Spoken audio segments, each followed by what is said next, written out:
दिल्ली की महिलाओं ने बजट का स्वागत किया और कहा दिल्ली के लोगों के लिए ठीक रहेगा। जैसे दिल्ली में अब बसों में पिंक टिकट नहीं मिलेगा, बल्कि सरकार पिंक टिकट की जगह महिलाओं को मुफ्त बस यात्रा के लिए कार्ड ही जारी कर देगी। बच्चों को लैपटॉप फ्री मिलेगा। महिलाओं ने खुशी जाहिर करते हुए कहा कि बच्चे और अच्छे ढंग से पढ़ेंगे, 10वीं पास करेंगे।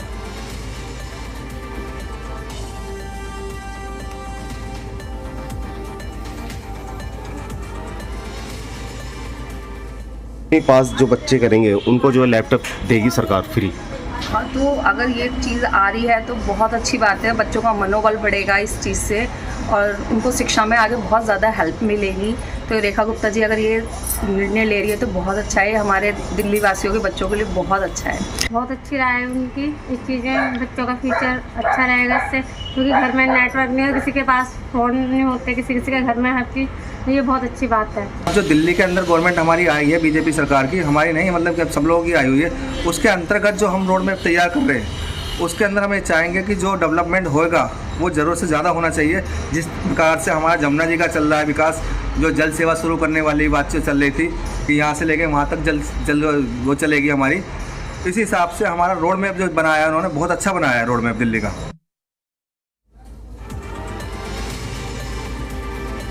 बजट पर दिल्ली यूनिवर्सिटी की छात्राओं ने कहा कि अगर सरकार इस बजट को एक निर्धारित समय बनाकर टीम का गठन कर धरातल पर उतर जाए और इन तमाम योजनाओं को अमली जामा पहनाया जाए तो दिल्ली सरकार के इस बजट का फायदा सीधा सीधा छात्रों को होगा और शिक्षा में वृद्धि होगी।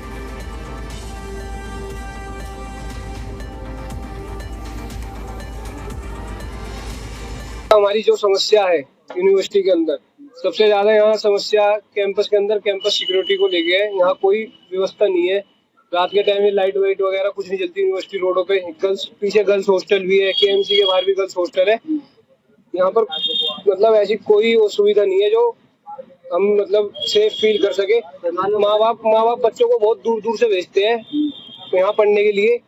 तो हम सबसे पहले चाहेंगे कि यूनिवर्सिटी के अंदर सिक्योरिटी होनी चाहिए। मेरा मानना ये है कि अगर 800 करोड़ का बजट पास किया है तो निश्चित रूप से कुछ ना कुछ तो होगा, लेकिन कब तक होगा सरकार को ये भी बताना चाहिए, कोई निश्चित समय सीमा भी तय करनी चाहिए। ये भी बताना चाहिए कि वास्तव में साल भर में या 1.5 साल में कब तक ये पूरा हो जाएगा और क्या वास्तव में ये पूरा कर पाएगी सरकार। तो ये कह पाना मुश्किल है। बाकी सभी सरकारें आई, पहले भी आम आदमी पार्टी की भी यहाँ पे दिल्ली में सरकार थी, उन्होंने खूब वादे किए, बहुत से वादों पे वो खरी भी उतरी और फिलहाल के वक्त कुछ वादे उनके भी अधूरे रह गए हैं। देखिए, फायदा अगर पैसा सरकार ने बजट पास किया है तो मुझे लगता है जो अब सरकार है दिल्ली की, इसमें फायदा होना निश्चित ही है। क्योंकि पहले के जो फंड्स पास होते थे अब आपके फंड क्लियर हो गए हैं, बट आप उस पर काम नहीं कर पा रहे हो। हम दिल्ली यूनिवर्सिटी की बात करें, कुछ कॉलेज ऐसे हैं दिल्ली गवर्नमेंट के अंडर आते हैं, उसमें टीचर्स प्रोटेस्ट कर रहे थे कि उनको सैलरी नहीं मिलती है। अगर आप टीचरों को सैलरी नहीं दोगे तो बच्चों को पढ़ाएंगे कैसे? वो उनकी भी लाइबिलिटीज है, उनकी भी EMIs है, उनके भी बच्चे वो भी खाना खाते हैं। अगर सैलरी नहीं आएगी तो वो सब अपना कहाँ से करेंगे? बेसिकली जो दिल्ली में नई सरकार बनी है, जो उनके मैनिफेस्टो थे, धीरे धीरे उसको पूरा कर रही है। तो कागजों में दिखाने से और एक हवा बनाने से कुछ नहीं होता उसका कि हमें कि मतलब हम फंड पास कर दिया, 8,000 का कर दिया, 15 कर दिया, 10 का कर दिया, कितना का भी करो, उससे कुछ नहीं होगा। यदि हकीकत में यदि रियलिटी में तब काम हो तब से वो 1000 करोड़ का भी हो, वो भी बढ़िया रहता है। लेकिन सरकारी कॉलेजों की हालात क्या है, ना टीचर है, ना लाइब्रेरी है, ना कुछ और है, ना फैसिलिटी मिलती है। सभी की एक जगह की नहीं बता रहे, पूरे हर जगह की हालात यही चल रही है। राजधानी दिल्ली में 27 सालों के बाद भाजपा का पहला बजट पास हुआ और बजट पास होते ही दिल्ली को विकसित दिल्ली बनाने की मुहिम भाजपा की तरफ से छेड़ दी गई। ये बजट दिल्ली की मुख्यमंत्री रेखा गुप्ता के द्वारा पेश किया गया, जिसमें तमाम दिल्ली के युवाओं को राहत देते हुए कई तरह की योजनाओं का आगाज किया। और वहीं शिक्षा को और बेहतर करने के लिए दिल्ली सरकार ने करीब 8,000 करोड़ रुपए आवंटित भी किए और साथ ही कहा कि जो नरेला की यूनिवर्सिटी है या अलग जो कैंपस अधीन बीच में रुके हुए हैं उनको बनाया जाएगा और साथ ही शिक्षा को बेहतर करने के लिए उस 8,000 करोड़ का इस्तेमाल यूनिवर्सिटियों में और छात्रों की मूलभूत सुविधाओं के लिए किया जाएगा। फिलहाल देखने वाली बात होगी जो बजट पास किया गया है आखिरकार उसमें अमली जामा कब पहनाया जाएगा और कब इस बजट का सही इस्तेमाल हो पाएगा। नसीम अहमद, जी मीडिया, दिल्ली।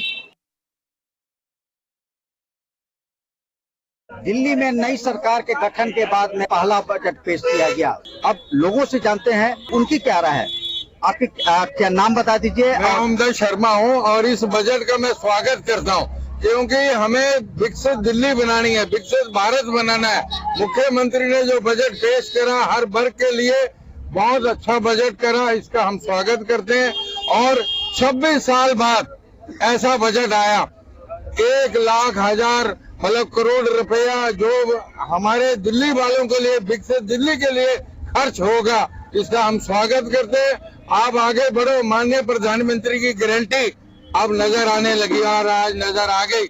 हर वर्ग के लिए एक अच्छा बजट, और जमुना के लिए बहुत अच्छा बजट है, बेरोजगारी के लिए अच्छा है, हर व्यापारियों के लिए हमारे लिए बड़ा अच्छा बजट है, इसका हम स्वागत करते हैं। आज हम बड़े खुश हैं और 100/100 नंबर देते हैं दिल्ली की मुख्यमंत्री जी को। दिल्ली विकसित करना बहुत जरूरी है। जिस सड़कें हैं, वहाँ का माहौल है, साफ सफाई है, हम तो ये चाहते हैं दिल्ली की साफ सफाई और काम हो दिल्ली के में। जो भी बजट है वो ठीक ठाक है, और यमुना जितना अच्छा होगा तो उतना सब लोग आएंगे देखने के लिए।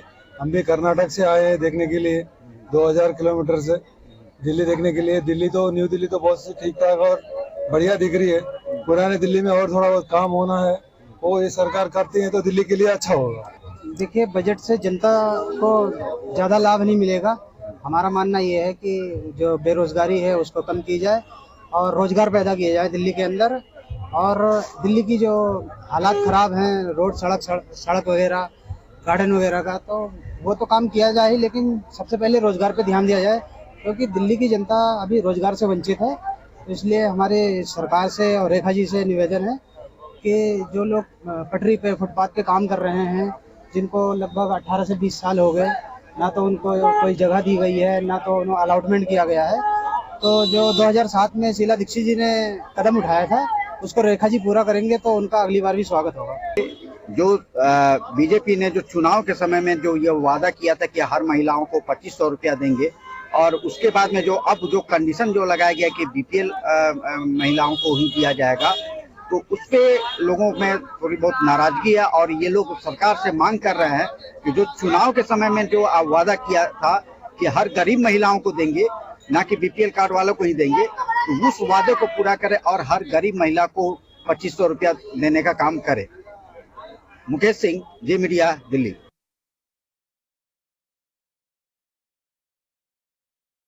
भारतीय जनता पार्टी की रेखा सरकार का आज पहला बजट पेश किया गया, और पहले बजट में 1,00,000 करोड़ का दिल्ली का बजट है। 25,000 करोड़ इस बार दिल्ली का बजट बढ़ाया गया है। सबसे बड़ी बात यह है कि इसको लेकर जनता क्या सोचती है, खास तौर से व्यापारी, क्योंकि मैं इस समय मौजूद हूँ करोल बाग के नाईवाला, और यहाँ ऑटो मार्केट है और बड़ी व्यापारिक हब भी कहा जाता है करोल बाग को लेकर।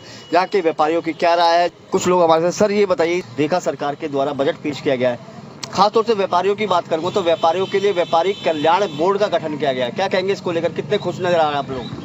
सबसे पहले तो मैं वर्तमान भाजपा सरकार, रेखा गुप्ता सरकार को बधाई देना चाहूंगा कि दिल्ली के लिए पहली बार 1,00,000 करोड़ का बजट पेश हुआ है। और दूसरी बात जो सबसे इंपॉर्टेंट बात जो मुझे लग रही है इस बजट को लेके, कि यहाँ पर हम लोगों की ट्रेडर्स की बात की गई है। और अगर रेखा गुप्ता जी की स्टेटमेंट भी देखो, जो उन्होंने बजट पेश करते हुए स्टेटमेंट दी है कि वर्षों से, बहुत सालों से कि व्यापारी नजरअंदाज हो रहे थे, व्यापार नजरअंदाज हो रहा था, व्यापारियों की समस्याओं को लेके कोई बात नहीं हो रही थी, व्यापारियों को किस तरीके से डेवलपमेंट करना है, व्यापारी बाहर जा रहा है काम करने के लिए, दिल्ली छोड़कर जा रहा है, उस मुद्दों पर जब ये बात हुई तो हमें देखकर साफ लगा कि वर्तमान सरकार वाकई व्यापारियों को लेकर बहुत सीरियस है। और अभी जैसे कि आपने बताया कि जो बोर्ड का गठन किया है, डेवलपमेंट बोर्ड गठन किया है, वाकई ये दिखाता है कि दिल्ली सरकार कितनी सीरियस है इस बात के लिए। अभी तक 27 साल से हम व्यापारी अपने आप को अनाथ समझ रहे थे, हमारी कोई सुध लेने वाला नहीं था। मैं धन्यवाद करूंगा कि उन्होंने हमारा संज्ञान लेते हुए व्यापारी कल्याण बोर्ड का गठन किया है। और मैं उनसे एक निवेदन करूंगा, ये जो बोर्ड का गठन है, गठन तक ही सीमित न रह जाए, इसको कार्यान्वित भी किया जाए, इसको आगे बढ़ाया जाए। एक उनको सुझाव भी दूंगा और निवेदन भी करूंगा कि जो कल्याण बोर्ड बनाया जा रहा है, इसमें जो लीडिंग मार्केट एसोसिएशंस हैं, उनके जो प्रेसिडेंट हैं, जनरल सेक्रेटरी हैं या और पदाधिकारी हैं, उनको लिया जाए, ताकि ग्राउंड लेवल की जो समस्याएं हैं वो लोग जानते हैं। ऊपर बैठे हुए नेताओं तक तो जो बात पहुंचती है वो वहीं तक सीमित रह जाती है। मेरा हाथ जोड़कर निवेदन है रेखा जी से, आदरणीय प्रधानमंत्री मोदी जी से, कि इस व्यापारी कल्याण बोर्ड को प्रगति दी जाए। व्यापार किसी भी जीडीपी की रीढ़ की हड्डी है, और अगर व्यापारियों की तरफ ध्यान दिया गया तो हमारा देश, हमारी जीडीपी बहुत आगे बढ़ेगी, क्योंकि यहीं से रेवेन्यू आता है और यहीं से रोजगार भी आता है, और रोजगार और रेवेन्यू तब आएगा जब हमें सपोर्ट मिलेगी। काफी अच्छा बजट आया है जिससे कि हमारे व्यापारी भी आगे बढ़ेंगे और देश भी आगे बढ़ेगा। पहली बात तो सबसे बड़ी बात ये कि आज से पहले किसी भी सरकार ने व्यापारियों के लिए कभी कुछ सोचा ही नहीं था, और सबसे खुशी की बात है कि सरकार ने व्यापारियों के लिए सोचा भी है, और हम पूरा विश्वास रखते हैं कि ये सरकार हमारे लिए, हमारे जितनी भी मार्केटें हैं उनके लिए काम करेगी। और हम भी विश्वास दिलवाते हैं हमारी एसोसिएशन की तरफ से भी कि हम उनके साथ खड़े हैं हर मामले में, और ये जितना भी काम है, ये जो बजट आया है, हर एक बंदे को इससे खुशी है। व्यापारियों की जो राय है वो कहना है कि इम्प्लीमेंट जो कि कल्याण बोर्ड का गठन तो कर दिया, लेकिन गठन के बाद कहीं ना कहीं व्यापारियों को ये भी उम्मीद है कि आने वाले समय में बेहतरी काम होगा। और सबसे बड़ी बात यहाँ पर ये दिखाई देती है क्योंकि व्यापारी जो आज बजट पेश किया गया उससे कहीं ना कहीं व्यापारियों के अंदर काफ़ी खुशी भी नज़र आ रही है। संजय वर्मा, जी मीडिया, दिल्ली।